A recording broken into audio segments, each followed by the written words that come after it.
Hey, this is Stephen from SWJ, and today we're going to do another installment in the video series entitled Let's Open the Box.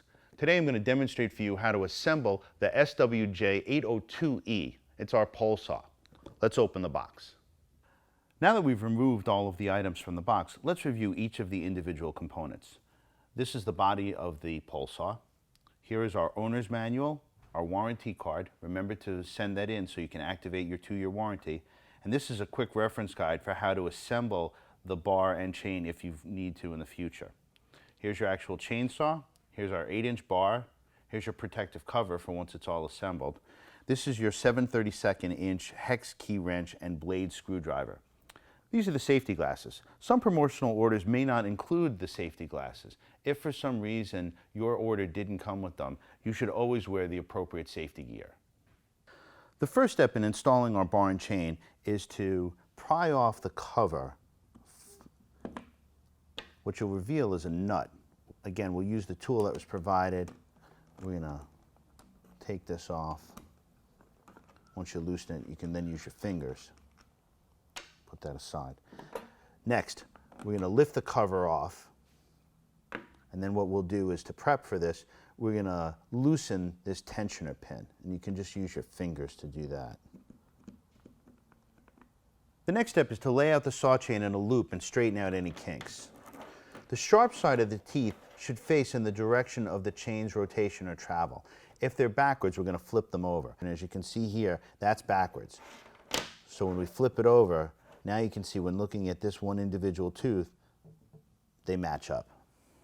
Next is to put the chain drive links into the bar groove.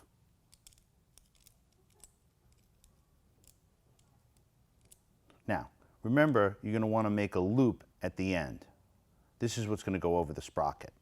With the chain in position so that there's a loop at the back of the bar, we're going to hold the chain on the bar and place the loop over the sprocket. Now when you're doing this, you want to kind of come in at a 45-degree angle just so you can get the chain around the sprocket.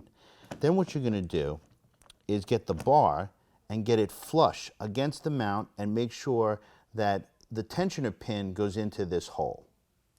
Next, we want to tighten the chain tension screw only enough to hold the bar and chain in place, ensuring the chain is still in place over the sprocket. Now we're ready to replace the sprocket cover. What we'll do is insert this tab into its position. The nut goes over the bolt. We'll screw that in place. Just hand tight at this point, because remember, you want to leave enough slack so that we're going to be able to adjust the tension on the chain. Now, a properly adjusted chain should be firm with the bar. It shouldn't wiggle, and the chain should have just a little bit of play. Okay, now what we can do is just adjust using that screw at the tension pin screw and our flathead, and we're just going to continue to turn that until that's tight enough.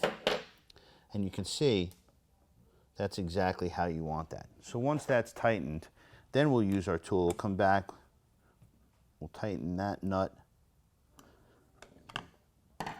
and then we're going to replace it with the decorative cover.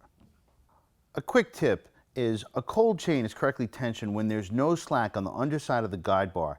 The chain is snug, the bar is tight, and you can turn the chain in the direction of travel just like that.